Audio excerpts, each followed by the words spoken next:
Hi everyone, I'm Hannah and I am the first of the 5 young speakers here this afternoon. And today I just wanted to share with you a little bit about the world from my perspective. I just wanted to say to start with that I grew up in a semi-religious family and I didn't really have any understanding of grace or what it meant to be in a relationship with God. For me, it was more about a religion and doing the right thing than a faith. I guess for me, I was really unaware of how superficial my faith was until I attended a beach mission program when I was 13 years old at Cotton Tree. When I look back over my life and how God drew me to Him, it scares me to think of how many others are in a similar situation. Unsure and unaware of how far away they are from understanding God and what a relationship with Him is really like. I'm sure we can all think of people like this. Kids who think they're saved because they go to Christian schools or because they sit through RE lessons. People who think they're all good with God because they go to church or because they go to kids' church. People who don't think Christ is necessary because they live moral lives, or even people whose perception of faith is built on their parents' tradition of religion rather than their own relationship with Christ.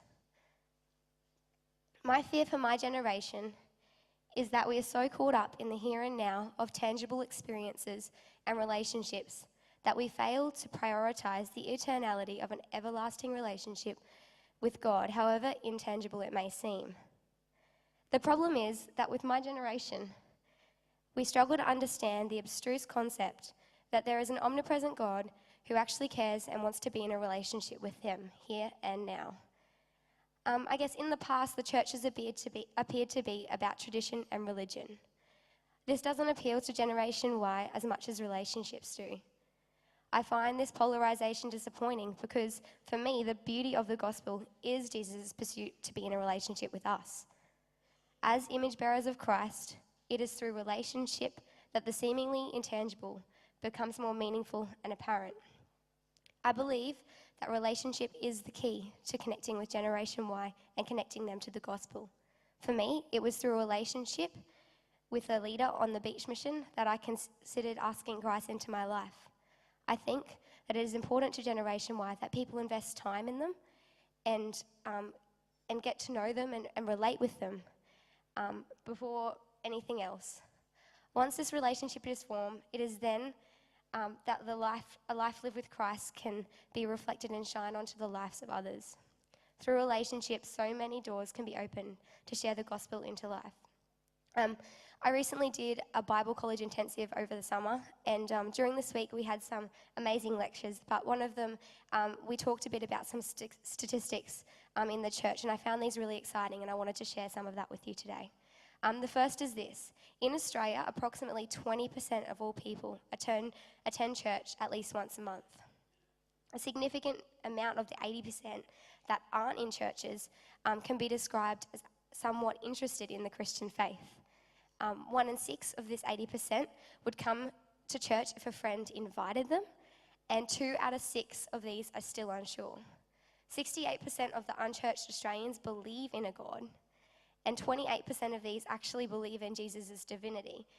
I just think this is really exciting because it's empowering for us, because we can then know that there is such a big potential of who God can use us to impact.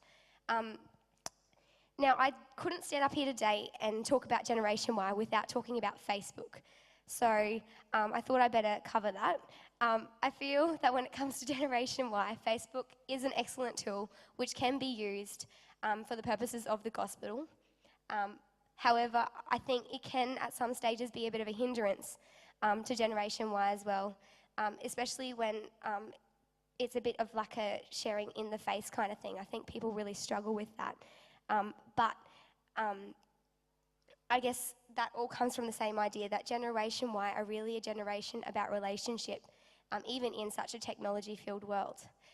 Therefore, I think Facebook is a great tool for assisting in these relationships, and also a great way for others to see how faith in Christ can affect our lives. For me, I guess this topic of relationship stems into where I think God is calling me. I have recently started leading a connect group with some grade 5 and 6 girls at my church, Bridgie. for me, it's my prayer that with the group, God would really work through my life, and that my love and relationship with him would then reflect and flow onto my relationships with the young girls. It's my prayer too that God would just use me to be a vessel of his to reflect him into all the lives mine comes into contact with. I also guess that's my prayer in everything I do at the moment, and that even in beach missions that I do over summer now, and all the ministries I do in my church on a weekly basis, that God would really use me in that to build these relationships, and then just to be able to reflect that onto the lives of those around me. So thanks for listening to me. We're going to leave about 2 minutes for everyone just to have a chat about that, and then we'll get into the next speaker. So feel free to speak to the people beside you.